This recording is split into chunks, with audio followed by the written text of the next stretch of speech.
pemirsa, masih bersama saya Syifa Aulia dalam Berita Kaltim hari ini. Kembali kami sampaikan 3 berita utama Kaltim hari ini.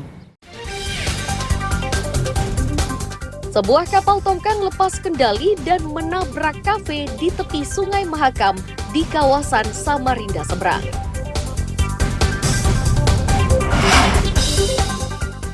Sejumlah tempat penjualan gas LPG ukuran 3 kg disidak oleh tim gabungan.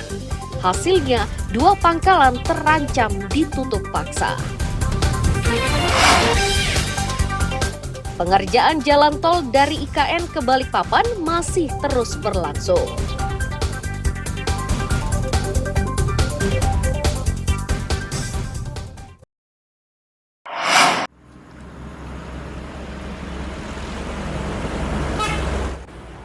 Pekerjaan jalan tol yang menghubungkan Balikpapan, Ibu Kota Nusantara atau IKN saat ini terus dikerjakan.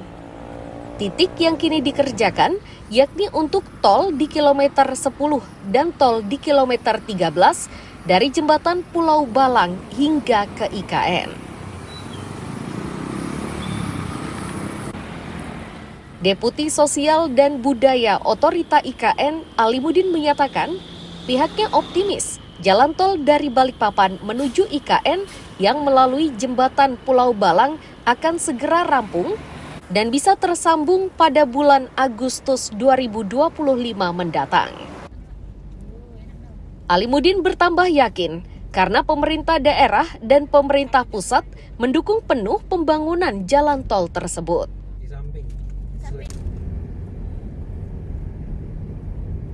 Jadi kita disupport oleh regulasi yang memungkinkan kita untuk lebih agile dalam dengan teman-teman juga. Iya.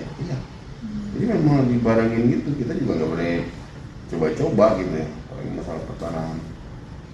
Jadi tol 6A, 6B nggak ada persoalan, lancar.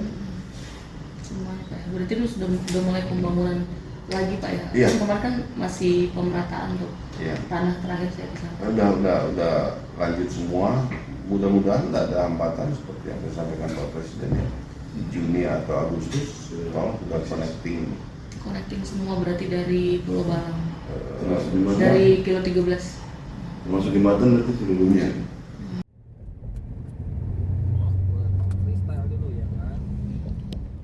Untuk tol ini terdapat 3 seksi jalan yang dikerjakan dengan panjang 27,4 km. Seksi tersebut yakni seksi 3A yang menghubungkan Karangjoang Karyangau dengan panjang 13,4 km. Selanjutnya seksi 3B Karyangau Simpang Tempadung sepanjang 7,3 km. Serta seksi 5A dari mulai Simpang Tempadung Jembatan Pulau Balang dengan panjang 6,7 km. Amir Hamzah dan Riani Mantini melaporkan dari Balikpapan.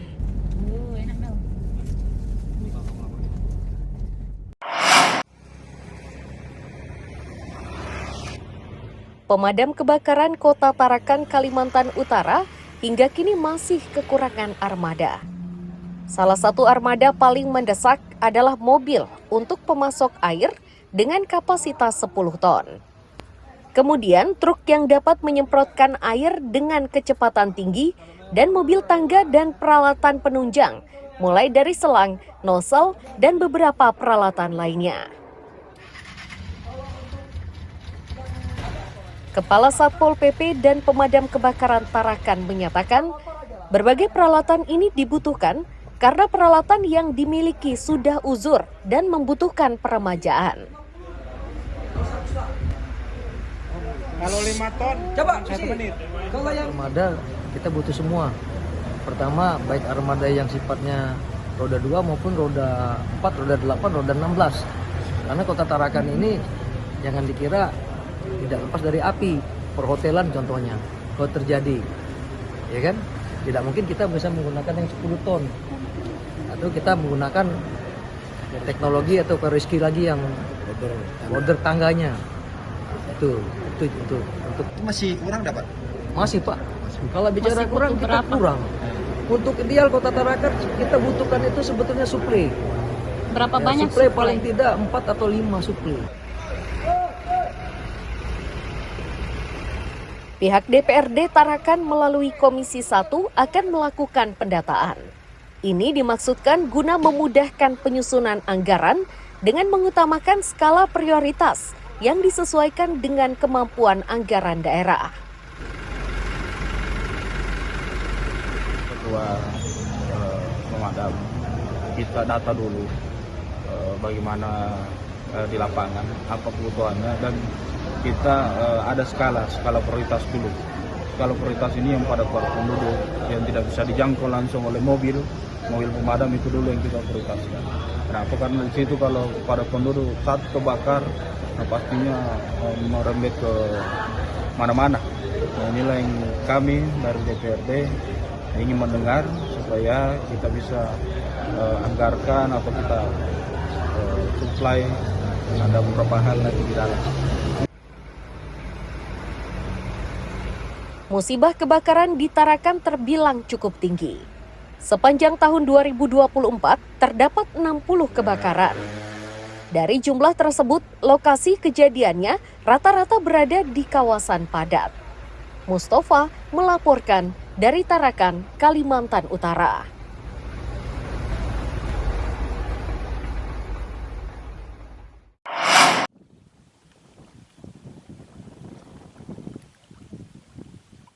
Dua waduk tada hujan yang dimiliki pemerintah Kota Balikpapan akan dimaksimalkan pemanfaatannya. Ini dilakukan untuk kesiapan menghadapi musim kemarau yang diperkirakan akan terjadi pada bulan Mei hingga Agustus 2025. Direktur Utama Perumda Tirta Manuntung Balikpapan menyatakan, langkah antisipasi yang akan dilakukan yakni dengan memaksimalkan fungsi instalasi pengolahan air bersih dari sejumlah waduk yang dimiliki.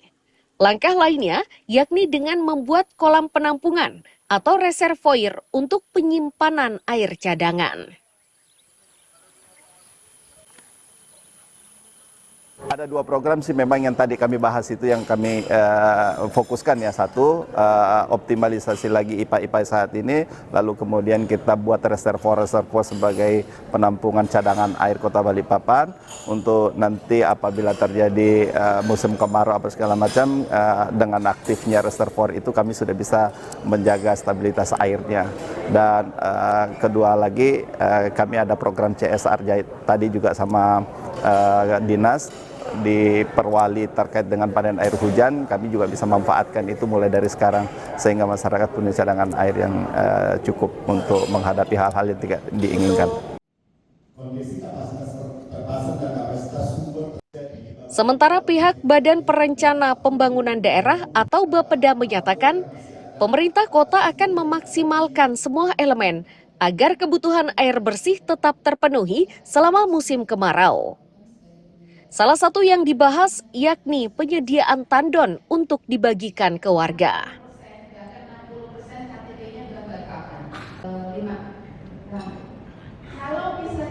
Di PTMB itu kan operasional ya.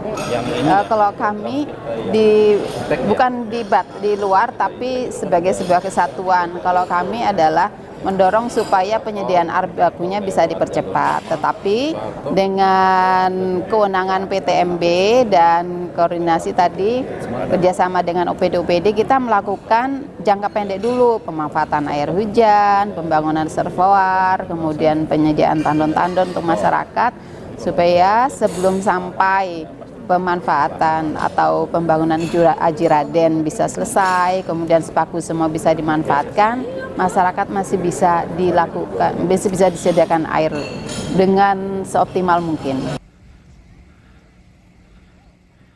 Khusus untuk reservoir atau kolam penampungan air cadangan yang dipersiapkan itu diyakini mampu mengaliri hingga 400 sambungan. Jumlah ini bergantung kepada luasan lahan yang disiapkan untuk penampungan air. Amir Hamzah dan Riani Mantini melaporkan dari Balikpapan.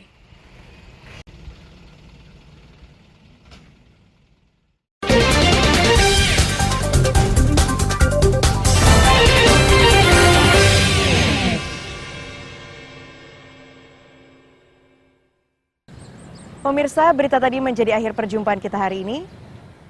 Saya Syifa Aulia, pamit undur diri. Selamat pagi dan sampai jumpa.